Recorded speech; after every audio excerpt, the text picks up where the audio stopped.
இந்த எபிசோடில் நாம இயக்குனர் வீர அன்பரசு இயக்கத்தில் எழுந்திருக்கிற கமாண்டோவின் லவ் ஸ்டோரி படத்தை பற்றி தான் பார்க்க போகிறோம். இந்த படத்தோட கதையை பற்றி பார்த்தோம்னா, இராணுவ கமாண்டோ வீரரான வீர அன்பரசு ஒரு பஸ் பயணத்தின் போது ஆராய்ச்சி படிப்பு மேற்கொள்ளும் ஏஞ்சலை சந்திக்கிறார். நட்பு காதலாக மாறுது.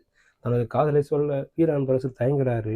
இதற்கிடையில் மத்திய மந்திரி மகளை தீவிரவாத கும்பல் கடத்தி தாங்கள் சொல்லும் விஷயங்களை செய்து தருமாறு மிரட்டுது. இதையடுத்து மத்திய மந்திரி மகளை மீட்கும் பொறுப்பு வீர அன்பரசு வசம் ஒப்படைக்கப்படுது. அதனைத் தொடர்ந்து தீவிரவாத கும்பலை அழித்து ஒழிப்பதற்காக தனது குழுவுடன் காட்டுக்குள் போறாரு வீர அன்பரசு. அப்போது பல்வேறு திருப்பங்கள் அங்கங்கே அரங்கேறுது. மத்திய மந்திரியின் மகள் காப்பாற்றப்பட்டாரா?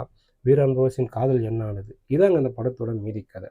யுத்தங்களும் துப்பாக்கி சத்தங்களும் நிறைந்த ஒரு இராணுவ வீரர் மனதில் உருவெடுத்த காதலை வழக்கமான காதல் கதையாக அல்லாமல் புதுமையான மற்றும் புரட்சிகரமான காதல் கதையாக சொல்லி காதலுக்கும் இராணுவ வீரர்களுக்கும் மரியாதை செலுத்தியிருக்கிறாரு இயக்குனர் வீர அன்பரசு. கதையின் நாயகனாக நடித்திருக்கும் வீர அன்பரசு இராணுவ வீரர் கதாபாத்திரத்தில் கச்சிதமாக பொருந்துறாரு.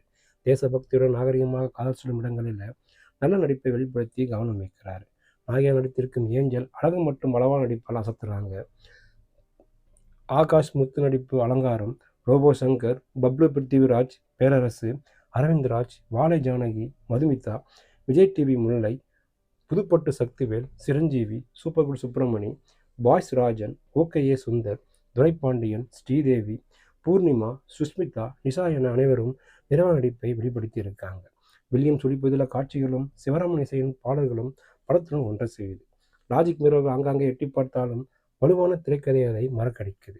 வித்தியாசமான தளத்தில் காதலை சொல்லியதுடன் தேசபக்தி உணர்வையும் தூண்டும் வகையில் காட்சிகளை அமைத்து நடிகர் என்பதை தாண்டி இயக்குனராகவும் கவனம் எடுத்திருக்காரு வீர அன்பரசு.